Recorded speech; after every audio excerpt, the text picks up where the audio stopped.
Hey guys, welcome back to another episode of the Snap Fantasy Football Podcast.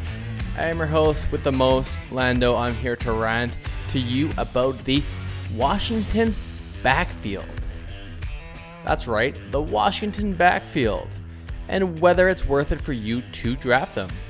If you haven't already, follow us on Twitter, snap_fantasy. We're also there on Instagram at snap_fantasy, and myself, Lando_FF. If this is your first time watching this video, please hit the subscribe button. We really appreciate it. Comment below if you're willing to take anyone from this backfield.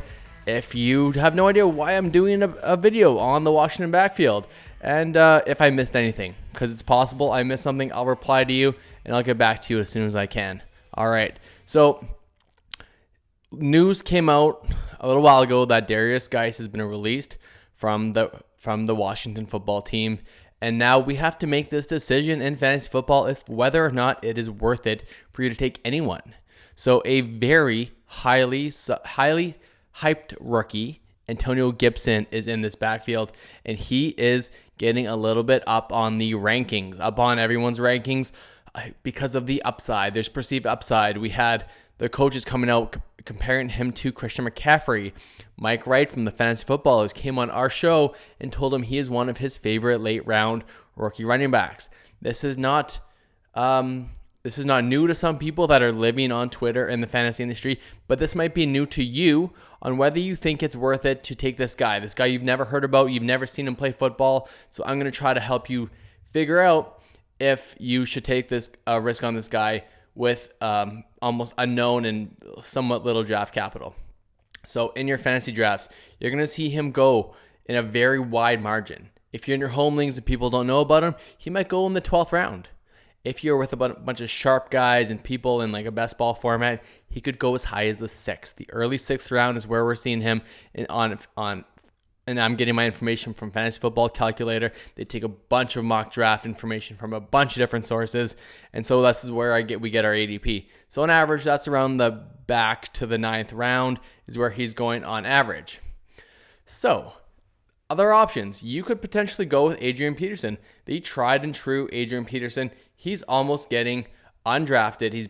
He's actually back of the 11th round in the 12th round on whether you think this old wily vet is worth it for your fantasy drafts. Now, the perceived upside, the people are probably tired of taking Adrian Peterson. He might not even get drafted in your fantasy league just because if you've been playing for any length of time, you've always had Adrian Peterson, and he hasn't really been fantasy relevant for quite a while. So let me look to see what the Washington backfield was last year, if we perceive it to be any better, and kind of what you're thinking about in fantasy football. So looking up this backfield, they only had about 300 attempts in the NFL. That is second last in the NFL according to attempts.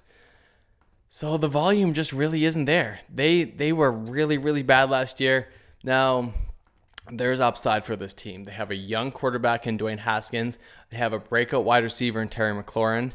And then potentially this new rookie, Antonio Gibson. So for me, I'd be willing to take Antonio Gibson in the late rounds. He does present upside to me. He's a guy that could do it all. He's really good on the pass catching role. So if you're in any kind of half-point league, he presents at least options out of the backfield. They do not have Chris Thompson anymore, so that should be good. I could see him going for about 500 to 600 rushing yards, and I could also see him between the 400 and 500 receiving yards. That's in his range of outcome to start the year. So here's a misconception. You want running backs on good teams, right? You want running backs on good teams, right? You have more touchdown upside. But if you think back, I mean, the first overall pick last year, or first overall running back last year, Christian McCaffrey. The Panthers weren't good last year. Their win total projected by Vegas this year isn't good this year. Yeah, the New York Giants, they were a terrible team last year, and they project to be a really bad team this year. Saquon Barkley, that's great. You have, I could look at consensus, top guys, and just the top end guys you don't really perceive to be that good. Now you could have the Zeke Elliott, they're projected to be good. New Orleans Saints, they're projected to be good. But the Las Vegas Raiders, they're not necessarily supposed to be a really good team. Josh Jacobs is a great fantasy asset in my opinion. Nick Chubb, we're not sure about the Cleveland Browns, but I still love Nick Chubb. Austin Eckler is a good guy that I like. Kenyon Drake is the option at Arizona. We're not sure how many games Arizona is going to win, but that's just trying to say that you don't need to have a really good team to score fantasy points for your players. And obviously the Washington football team falls into that category where I don't expect them to have a very high win total to finish the season, but there could be some fantasy value to be had. A couple of years ago, we had the Cincinnati Bengals that really were bad. They were really bad the year before, and they were so bad there's no way to go but up. That's where Joe Mixon came in and had a better yards per carry and was a threat late in the season last year. He got some pass catching work because these teams like Washington, what's going to happen is they're going to be down in games. Their defense won't be good, so they're going to come back. And because you have a guy like Gibson, who might be a third down back to start the year, he's going to be an option out of the backfield to come back, where Adrian Peterson will be sitting on the sideline to kind of watch everything. I don't expect AP to be in there the full game. I mean, he's 35 years old. He's the guy that late in your fantasy drafts, if you went for that 0 RB or you went with Lamar Jackson, Pat Mahomes, Michael Thomas, DeAndre Hopkins, all these guys early, and your running backs just really aren't that good. Like you have a Kareem Hunt, you have maybe a rookie like Dobbins or Akers, someone where that doesn't have guaranteed carries. You know that early in the season, Adrian Peterson's going to present that. He's going to have 60 to 80 yards, maybe hopefully get into the end zone once, but that's kind of what you're hoping. You're hoping for a floor for a guy like Adrian Peterson to start the season. If for some reason you somehow can trade him in fantasy drafts, do that, because that's, if you get anything for Adrian Peterson, if he does a couple things early in the season, that'd be great. I wouldn't count on that. He's going to be a fringe startable guy or a rosterable guy anyway. So for me, I will not draft Adrian Peterson in any of my fantasy leagues, because I'm taking the strategy, and you should too, to take running backs early so you don't have to rely on the Antonio Gibsons of the world to start in your team. That's not what you want. You want to take the Gibsons as a high-end upside, a guy that could break out, kind of like I could see best case scenario what Devin Singletary did last year.